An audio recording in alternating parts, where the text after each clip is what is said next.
तो सभी को नमस्ते। आज के इस वीडियो लेक्चर में हम बात करने वाले हैं कक्षा 10 रसायन विज्ञान का यूनिट नंबर 1 के। आज जो है हम दूसरे भाग को लेकर आए हैं। दूसरे भाग में हम ये पढ़ने वाले हैं रासायनिक समीकरण को लिखने की विधि, मतलब कौन कौन तरीका पता होना चाहिए ताकि हम रासायनिक समीकरण क्या कर सकते हैं, लिख सकते हैं। पहला तरीका ये पता होना चाहिए अभिक्रिया में भाग लेने वाले पदार्थों अर्थात अभिकारकों एवं उत्पादों का अणु सूत्र या प्रतीक पता होना चाहिए।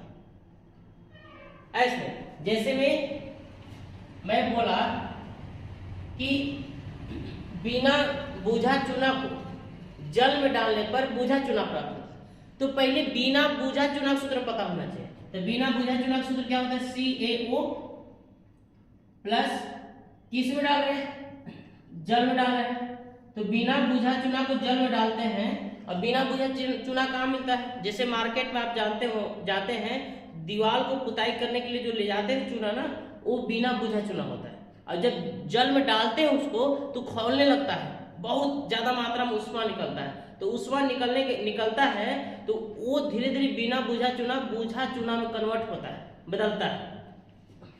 तो बिना बूझा चूना जल से क्रिया किया तो बूझा चूना मतलब CaOH का होल्ट वाइज और प्लस ऊष्मा, बहुत ज्यादा मात्रा में ऊष्मा बनाता है, आप देखे भी होंगे ऐसे। तो ये देखिए, तो जब तक अब ये देखिए हो गए अभिकारक, ये हो गया उत्पाद, तो इसके अणु सूत्र हमें पता होना चाहिए तब हम बना सकते हैं। ठीक, तो ये रिएक्शन बैलेंस कर सकते हैं। Ca क्या हो 1 Ca1 ऑक्सीजन 1 और 1 2 और यहाँ ट्वाइस लगा है तो 2 हाइड्रोजन 2 हाइड्रोजन। ठीक, रासायनिक अभिक्रिया में अधातु अणु रूप में लिखे जाते हैं जबकि यौगिक तो अणु रूप में होते हैं। यानी कि रासायनिक अभिक्रिया में जो अणु होते हैं वो अधातु जो होते हैं वो अणु रूप में होते हैं। जैसे उदाहरण दे सकते हैं, इसका उदाहरण है जैसे क्लोरीन का Cl2, ब्रोमीन का Br2, ऑक्सीजन का O2, फ्लोरीन का F2 आदि, ये सब किस रूप में पाए जाते हैं, अणु रूप में पाए जाते हैं। यानी कि रासायनिक अभिक्रिया में कोई भी अधातु लिखना है तो आपको किस रूप में लिखना है, अणु रूप में लिखना है ऐसे। अब अणु रूप में काहे होते हैं, इसलिए अणु रूप में होते हैं कि देखिए अधातु के पास इलेक्ट्रॉनों की कमी होती है, इलेक्ट्रॉनों की क्या होती है, कमी होती है, और वो आपस में मिल करके इलेक्ट्रॉनों की कमी को पूरा कर लेते हैं। जैसे ऑक्सीजन का परमाणु क्रमांक कितना होता है, 8, परमाणु क्रमांक 8 होता है, इलेक्ट्रॉनिक नंबर 2 और 6। इसको 8 पूरा करने के लिए क्या इलेक्ट्रॉन चाहिए, 2 इलेक्ट्रॉन चाहिए। तो अभी क्या करेगा, देखिए 8 बाह्य कक्षा में करना है तो ये मान लीजिए 4 इलेक्ट्रॉन में इसका लिख दिया और इसका 4 इलेक्ट्रॉन में लिख दिया। अब इसका 1 इलेक्ट्रॉन, देखिए इसका 1 इलेक्ट्रॉन, इसके 1 इलेक्ट्रॉन साझा करेंगे, इसके 1 इलेक्ट्रॉन, इसके इलेक्ट्रॉन साझा करेंगे। अगर ये इलेक्ट्रॉन इसके तरफ गिन दिया जाए तो इसका 8 हो गया, और ये इलेक्ट्रॉन अगर इसके तरफ गिन दिया तो इसका भी 8 हो गया। तो ये दोनों मिलकर देखिए अब दोनों संतुष्ट हो गए, मतलब दोनों की कक्षाएं बाह्य कक्षाएं पूर्ण हो गई और दोनों अस्थायी हो गए। तो इसको लिख सकते हैं आप, दोनों मिल गए, इसको लिख सकते हैं O2, इसलिए ये अणु रूप में होते हैं। ठीक है, अब जो है कहने का मतलब जो है रासायनिक अभिक्रिया में धातु परमाणु रूप में ही लिखे जाते हैं। अब धातु परमाणु रूप में काहे लिखे जाते हैं, क्योंकि धातु आपस में नहीं जुड़ सकते हैं। क्यों, क्योंकि धातु के पास खुद इलेक्ट्रॉन ज्यादा होता है, प्रत्येक धातु के पास इलेक्ट्रॉन ज्यादा होता है। तो ज्यादा वाले लोग नहीं जुड़, कम वाले लोग जुड़ सकते हैं लेकिन ज्यादा वाले लोग नहीं जुड़ सकते हैं ऐसे। तो कहने का मतलब जो है तो इसमें अधातु रूप में लिखे जाते हैं। जैसे sodium Na, potassium K, calcium Ca, magnesium Mg, zinc Zn आदि, ये सब किस रूप में लिखे जाते हैं, अणु रूप में लिखे जाते हैं। आपको याद रखना होगा, रासायनिक समीकरण लिखना होगा। रासायनिक अभिक्रिया में अभिकारकों एवं उत्पादों को प्लस लगा के लिखा जाता है। कोई भी रासायनिक अभिक्रिया में आप 2 अभिकारक लिख रहे हैं तो उनके बीच प्लस लगा देंगे, 2 उत्पाद लिख रहे हैं तो उसके बीच क्या लगा देंगे, प्लस लगा देंगे ऐसे। जैसे उदाहरण लिख सकते हैं, जैसे मान लीजिए मतलब जो है सल्फ्यूरिक अम्ल अर्थात तेजाब बिना मतलब बुझा हुआ चूना से क्रिया, मान लो बुझा हुआ चूना से क्रिया किया, मतलब तेजाब मतलब हाइड्रोजन सल्फेट कैल्शियम हाइड्रोक्साइड से क्रिया किया, तो आपको ये पता होगा कि अम्ल क्षार से क्रिया करके लवण और जल बनाता है। तो लवण कैसे बनेगा, देखिए क्षार का प्लस अम्ल की माइनस से क्रिया करेगा, क्षार में सी है तो सी पर क्या प्लस है 2 प्लस, अब ये कितना होता है 2 माइनस, तो ये प्लस माइनस बराबर है तो बन जाएगा CSO4 और इसका OH और इसका H मिलकर क्या बनाएंगे H2। ऐसे रिएक्शन बैलेंस कर सकते हैं, बस यहाँ 2 से गुणा कर दिया रिएक्शन बैलेंस हो जाएगा। कैसे, हाइड्रोजन क्या हुआ देखिए 2 और 2 कितना हुआ 4, 2 दूना 4, ऑक्सीजन कितना 2, ऑक्सीजन 2, Ca कैल्शियम 1 SO4 1 हो गया। तो रासायनिक अभिक्रिया में अभिकारकों तथा उत्पादों को क्या लगा के लिखा जाता है बच्चे, प्लस लगा के लिखा जाता है, ठीक। दूसरी बात 5वीं, जब रासायनिक अभिक्रिया में अभिकारक उत्पाद में बदलता है तो उनके बीच चिन्ह या तो ये एरो का निशान या दोनों तरफ अर्ध एरो का निशान लगाया जाता है। अब इनका मतलब क्या है, इनका मतलब क्या है, या तो जब रासायनिक अभिक्रिया में अभिकारक उत्पाद में जाएगा बाबू तो पता है क्या लिखना है, उनके बीच या तो ये सिंबल लगाइए या तो ये सिंबल लगाइए। इसका मतलब क्या होता है, देखिए ध्यान से, मैंने इसको यहां लगाया, इसका मतलब ये होता है कि अभिकारक उत्पाद में चला जाएगा लेकिन उत्पाद अभिकारक में लौटकर नहीं जाएगा, मतलब इसकी गति एक ओर होती है, कुल मिलाकर के एक ओर, मतलब अभिकारक उत्पाद में जाएगा लेकिन उत्पाद अभिकारक में नहीं जाएगा। अब इस ऐसे अभिक्रिया को कहते हैं अनुत्क्रमणीय अभिक्रिया, अनुत्क्रमणीय अभिक्रिया क्या कहते हैं, अनुत्क्रमणीय अभिक्रिया वह रासायनिक अभिक्रिया जिसमें अभिकारक उत्पाद में बदल जाते हैं लेकिन उत्पाद अभिकारक में नहीं बदलते, उन्हें क्या कहते हैं अनुत्क्रमणीय अभिक्रिया। ऐसे जैसे अब सल्फ्यूरिक अम्ल बिना बुझा चुना क्रिया करके ये तो बना लिया, लेकिन जब इसको इसमें डाल लिएगा तो आयनित हो जाएगा, टूट जाएगा, ये दोबारा लौट के नहीं आएगा। अब ये सिंबल का मतलब ये है कि अभिकारक से आप उत्पाद बना सकते हैं और उत्पाद से पुनः अभिकारक बना सकते हैं। जैसे इसका एग्जांपल जैसे हाइड्रोजन की क्रिया जो है आयोडीन से करा दीजिए, तो हाइड्रोजन की क्रिया आयोडीन से कराइएगा तो हाइड्रोजन आयोडाइड बनता है, मतलब H बैलेंस करने के लिए दो से गुणा कर देंगे। अब इससे ये दोनों क्रिया करके ये बना लेते हैं, अब ये अपघटित होकर के पुनः ये बना जाएगा। अब इस अभिक्रिया को कहते हैं उत्क्रमणीय अभिक्रिया। क्या, उत्क्रमणीय अभिक्रिया। ऐसे तो इस तरह से रासायनिक समीकरण लिखने की विधि है। ऐसे क्या मैंने बताया, रासायनिक अभिक्रिया में भाग लेने वाले अभिकारकों तथा उत्पादों के अणु सूत्र हमें पता होना चाहिए, ठीक। ऐसे रासायनिक अभिक्रिया में अधातु जो होते हैं अणु रूप में पाए जाते हैं, ठीक।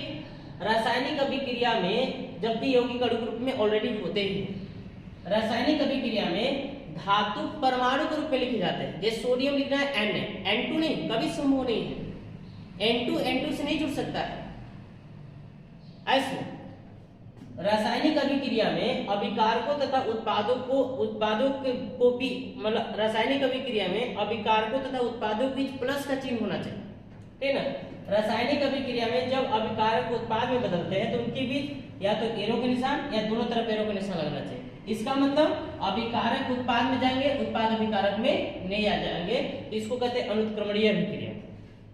और इसका मतलब ये हो कि अभिकारक से उत्पाद बना सकते हैं, उत्पाद से अभिकारक बना सकते हैं, उससे कहते हैं उत्क्रमणीय अभिक्रिया। तो इस तरह से समझ सकते हैं। चलिए आगे टॉपिक देखते हैं।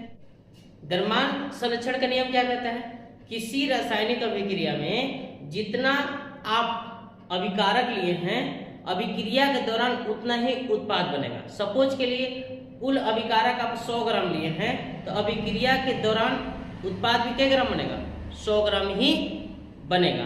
यानी कि क्या लिख सकते हैं, इस नियम के अनुसार किसी रासायनिक अभिक्रिया में अभिकारकों का कुल द्रव्यमान अभिक्रिया में बने उत्पादों के कुल द्रव्यमान की क्या होता है, बराबर होता है। जैसे उदाहरण तौर पर एक समझ सकते हैं, उदाहरण देख सकते हैं। जैसे मान लीजिए मैं यहाँ उदाहरण बताता हूँ, जैसे मान लीजिए हाइड्रोजन की क्रिया आयोडीन से कराइएगा तो ये उत्क्रमणीय बनता है, जस्ट बताए थे, तो 2Hi बनेगा, हाइड्रोजन आयोडाइड बनेगा। सपोज के लिए मान लीजिए ये 10 ग्राम आप लिए और ये 20 ग्राम, सॉरी ये मान लीजिए 20 ग्राम लिए और ये मान लीजिए 10 ग्राम लिए, तो पता है ये कितना बनेगा, ये बनेगा आपका 30 ग्राम। कितना बनेगा? 30 ग्राम। मतलब जितना अभिकारक लेते हैं अभिक्रिया के दौरान उतना ही क्या बनेगा, उत्पाद बनेगा। अब सपोज के लिए इसके आगे कितना दिख रहा है, 1, यानी कि ये क्या मोल है, 1 मोल है। इसके आगे कितना है, 1, ये भी 1 मोल है। तो देखिए 1 अभी कितना हुआ, 2 मोल, ये क्या मोल बना है, 2 मोल। ये द्रव्यमान संरक्षण का नियम कहता है। फिर आगे हम लोग देखते हैं, अगला नेक्स्ट हेडिंग क्या है इसमें, रासायनिक समीकरण को संतुलित करने की विधियां। ये सिर्फ विकल्प में आ सकता है, मेथड नहीं पूछेगा, ठीक। तो पहला रासायनिक समीकरण को हल करने की मतलब संतुलित करने की 4 विधियां, आप विधि को सिर्फ याद कर लीजिएगा। जैसे नंबर 1 जांच एवं त्रुटि विधि, नंबर 1 क्या है, जांच एवं त्रुटि विधि। दूसरा क्या है, आंशिक समीकरण विधि। दूसरा क्या है, आंशिक समीकरण विधि। तीसरा संयोजकता विधि और चौथा आयनिक समीकरण विधि। यानी कि रासायनिक समीकरण को संतुलित करने की ये 4 क्या है, विधियां हैं। इन विधियों द्वारा रासायनिक समीकरण को क्या किया जाता है, संतुलित किया जाता है। अब नेक्स्ट आता है रासायनिक समीकरण का महत्व, यानी कि रासायनिक समीकरण का क्या वैल्यू है, क्या महत्व है, रासायनिक समीकरण से हम क्या क्या जान सकते हैं, वो देखिए। ऐसे तो कहने का मतलब जो है, नंबर 1 रासायनिक समीकरण मतलब जो है रासायनिक समीकरण रासायनिक अभिक्रिया में भाग लेने वाले अभिकारकों एवं उत्पादों के संबंध में जानकारी देते हैं। मतलब जो है कि संबंध में क्या देते हैं, कि संबंध में जानकारी देते हैं। मतलब रासायनिक समीकरण जो है रासायनिक अभिक्रिया में भाग लेने वाले अभिकारकों एवं उत्पादों के संबंध में जानकारी देते हैं कि कौन कौन अभिकारक मिलकर के कौन कौन उत्पाद बना रहे हैं, ठीक ना। यानी कि रासायनिक समीकरण रासायनिक अभिक्रिया में भाग लेने वाले और बने उत्पादों के संबंध में क्या देते हैं, जानकारी देते हैं। जैसे मान लीजिए हाइड्रोक्लोरिक अम्ल, ये क्षार से क्रिया किया तो अम्ल क्षार से क्रिया करके लवण यानी कि NaCl H2 बनाएगा। तो ये रासायनिक समीकरण ये जानकारी दे रहा है कि रासायनिक अभिक्रिया में हाइड्रोक्लोरिक अम्ल का 1 मोल, हाइड्रोक्लोरिक अम्ल का 1 मोल कास्टिक सोडा के 1 मोल से क्रिया करके 1 मोल NaCl बनाया और 1 मोल क्या बनाया, H2O बनाया। ये रासायनिक समीकरण जानकारी देते हैं। दूसरा, इससे अभिकारक एवं उत्पाद में के अणुओं में परमाणु के संघटन व्यवस्था को दर्शाता है। यानी कि रासायनिक समीकरण जो है अभिकारकों एवं उत्पादों के अणु जो होते हैं प्रत्येक अणु में परमाणुओं की व्यवस्था को दर्शाता है। जैसे देखिए इसमें परमाणु के जो अनुपात है 1:1 है, इसमें भी 1:1 के अनुपात में है। मतलब सोडियम भी 1, ऑक्सीजन भी 1 और हाइड्रोजन भी 1, इसमें भी 1:1 है, इसमें भी 2:1 कितना है, 1 है। मतलब H2O अणु बनाने में हाइड्रोजन के 2 अणु मतलब 2 परमाणु चाहिए, तो ऑक्सीजन का कितना चाहिए, 1 चाहिए, ये बताता है। तीसरा, रासायनिक समीकरण से अभिक्रिया की प्रकृति का पता चलता है कि अभिक्रिया किस प्रकृति का है, मतलब उत्क्रमणीय है कि अनुत्क्रमणीय है। ऐसे अब उत्क्रमणीय का मतलब अभिकारक से उत्पाद बनाइए, उत्पाद से अभिकारक बनाइए, तो इसको कहते हैं उत्क्रमणीय अभिक्रिया। अनुत्क्रमणीय क्या होता है, अभिकारक से उत्पाद बना लीजिए लेकिन उत्पाद से अभिकारक नहीं बना पाइएगा, तो इसको कहते हैं अनुत्क्रमणीय अभिक्रिया। तो अभिक्रिया का समीकरण हमें ही जानकारी देते हैं।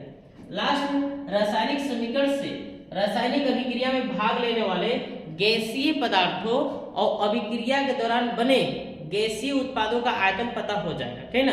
यानी कि रासायनिक अभिक्रिया में गैसीय पदार्थ का हम जो है आयतन पता कर सकते हैं। कैसे पता कर सकते हैं, देखिए ध्यान से, जैसे आपने लिखा ना, तो याद रखिएगा कि एनटीपी पर, एन नोट पॉइंट याद रख लीजिएगा, एनटीपी मतलब नॉर्मल टेम्परेचर प्रेशर, हिंदी में कहते हैं सामान्य ताप दाब पर किसी गैस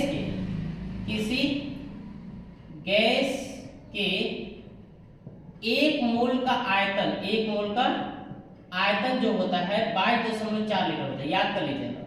मतलब होता है सामान्य ताप दाब पर किसी गैस के 1 मोल का आयतन कितना होता है? 22.4 लीटर होता है। तो ये मतलब जो है, अब हम एक गैसीय अभिक्रिया लिखते हैं। जैसे हाइड्रोजन एक गैस है, ये क्रिया किया आयोडीन से, आयोडीन भी एक गैस है, ये क्रिया किया तो आपका 2HI बनाया, ये भी क्या है? गैस है। तो कहने का मतलब देखिए, इसका एनटीपी पर अगर क्रिया हुआ है, एनटीपी पर, तो इसके 1 मोल का आयतन 22.4 लीटर होगा। ये भी एनटीपी पर सब रिएक्शन हुआ तो इसके 1 मोल का आयतन 22.4, ये 2 मोल है तो इसके 1 मोल का 22.4, तो आप निकाल सकते हैं। इसका आयतन एनटीपी पर 22.4 लीटर होगा और इसका भी कितना होगा? 22.4 लीटर, और इसका होगा 2 गुणे 22.4 लीटर। ये देखिए द्रव्यमान संरक्षण नियम का पालन करते हैं। ये जितना लीटर है, अभिकारक जितना लीटर है, उत्पाद भी उतना ही लीटर है। तो इस तरह से आप मतलब जो है रासायनिक मतलब जो है रासायनिक समीकरण के महत्व को समझ सकते हैं। रासायनिक समीकरण की क्या सीमाएं होते हैं? ऐसे मतलब सीमाएं मतलब लिमिट। ऐसे मतलब वो क्या क्या बता सकता है हमको। जैसे मान लीजिए कोई व्यक्ति है, मान लीजिए ये व्यक्ति है, तो इसकी क्षमता है 10 किलो उठाने का, तो इसकी लिमिट कितनी हो गई? 10 किलो उठाने का। तो उसी तरह से रासायनिक अभिक्रिया की क्या सीमाएं होती है, मतलब वो क्या क्या बता सकता है, क्या क्या नहीं बता सकता है। जैसे पहला सीमा ये है, रासायनिक समीकरण अभिकारकों तथा उत्पादों की भौतिक अवस्था के संबंध में कोई जानकारी नहीं देगा। मतलब कोई भी रासायनिक समीकरण ये नहीं बता सकता है कि रासायनिक अभिक्रिया में जो भाग लिए हैं अभिकारक वो ठोस है, द्रव है, गैस है, ये जो बना है ठोस, द्रव, गैस है, वो कुछ नहीं बता सकता है। जैसे मान लीजिए ACl की क्रिया NaOH से आप करा दिए, तो मान लीजिए NaCl बन गया प्लस H2 बन गया ना। तो रासायनिक समीकरण ये नहीं बता सकता है कि ACl गैस है कि द्रव है कि ठोस है, नहीं बता सकता है। NaOH के बारे में कुछ नहीं बता सकता, मतलब कि अब भौतिक अवस्था के बारे में नहीं बता सकता, ये भी नहीं बता सकता कि ठोस होता है कि द्रव होता है, गैस नहीं बता सकता, इसके भी नहीं बता सकता। तो रासायनिक समीकरण किसी रासायनिक अभिक्रिया में भाग लेने वाले अभिकारकों तथा उत्पादों के भौतिक अवस्था के संबंध में कोई जानकारी नहीं देगा, उसके लिमिट में ये नहीं है। ऐसे इससे अभिक्रिया मतलब रासायनिक समीकरण से अभिक्रिया में संपन्न होने में प्रयुक्त ताप, दाब, उत्प्रेरक के संबंध में कोई जानकारी नहीं मिलती। मतलब किसी रासायनिक अभिक्रिया को पूर्ण कराने के लिए उसको कितना आप गर्म किए, ऐसे कितना दाब लगाए, क्या उत्प्रेरक प्रयोग किया, क्या उत्प्रेरक प्रयोग किया, इस सबको कोई जानकारी नहीं मिलती है। जिससे उत्प्रेरक का मतलब नहीं समझ आ रहा है। ऐसे मान लो कि ये बहुत थोड़ा मतलब जो है एकदम मतलब बड़ा आदमी है, ठीक ना, और ये बेचारा छोटा आदमी है, ठीक ना। अब ये क्या हुआ कि ये कुछ गलती थोड़ा सा कर दिया और ये गया खूब बोल दिया, इसको खूब बोला, ये बेचारा बर्दाश्त कर लिया, ठीक ना। बगल से एक आदमी सुन रहा था, फिर बाद में इसको जाके कहा चढ़ा दिया, अरे हमरा बोलता था पक्का के बर्दाश्त नहीं करते, ये जाके इसको कहा ऐसे, ये इसको चढ़ा दिया, तो अब ये जाके इससे भिड़ जाएगा, अब ये हो जाएगा किनारे। तो उत्प्रेरक वही होते हैं। अभिकारकों के क्या होते हैं कि ये अभिकारक इससे क्रिया नहीं करेगा, चाहे ये इससे क्रिया नहीं करेगा, तो इन लोगों को सक्रिय बना देगा। जैसे अभी देखिए क्रिया करने का तैयार नहीं था, सक्रिय नहीं था, ये जाके बना दिया। तो उसी तरह से अभिकारक जो होते हैं मतलब उत्प्रेरक जो होते हैं अभिकारक के लोगों को सक्रिय बनाते हैं। क्या बनाते हैं? सक्रिय बना देते हैं। और जब सक्रिय बनाते हैं तो अभिक्रिया करने के लिए क्या हो जाते हैं? तैयार हो जाते हैं। उसको कहते हैं उत्प्रेरक। इससे अभिक्रिया के वेग का ज्ञान नहीं होता, मतलब अभिक्रिया किस दर से हो रहा है, अभिक्रिया किस स्पीड से हो रही, कोई जानकारी नहीं मिलती, रासायनिक समीकरण नहीं दे सकता, ठीक ना। इससे अभिक्रिया मतलब इससे अभिकारक उत्पादों की सांद्रता के संबंध में कोई जानकारी नहीं है, मतलब इसकी सांद्रता किस दर से बदल रही है, ऐसे इसकी सांद्रता कितनी है, अभिकारक की सांद्रता मोल प्रति लीटर कितनी है या ग्राम प्रति लीटर कितनी है, ये सब के संबंध में कोई जानकारी नहीं दे सकता। ऐसे जैसे इससे अभिक्रिया में प्रयुक्त अथवा मुक्त होने वाली ऊर्जाओं के बारे में नहीं जानकारी देगा, मतलब रासायनिक समीकरण जो है अभिक्रिया में कितना मतलब जो ऊर्जा चाहिए या कितना ऊर्जा मुक्त हो रहा है, इस सब के संबंध में कोई जानकारी नहीं दे सकता। इसको कितना गर्म करना है या अभिक्रिया हो रहा है कितना उष्मा निकल रहा होगा या कितना प्रकाश के रूप में कन्वर्ट हो रहा है, ये सब कोई जानकारी नहीं दे सकता। कौन? रासायनिक समीकरण। इससे अभिक्रिया को पूर्ण होने में कितना समय लगेगा ये कोई जानकारी नहीं देगा। मतलब रासायनिक समीकरण किसी रासायनिक अभिक्रिया को पूर्ण होने में कितना टाइम लग जाएगा, 1 घंटा, 2 घंटा, 2 वर्ष, 4 वर्ष, ये सब कोई जानकारी नहीं देगा। फिर इससे यह ज्ञात नहीं, इससे यह ज्ञात नहीं होता है कि अभिक्रिया उत्क्रमणीय है कि अनुत्क्रमणीय। रासायनिक समीकरण नहीं बता सकता कि अभिक्रिया उत्क्रमणीय है कि अनुत्क्रमणीय है।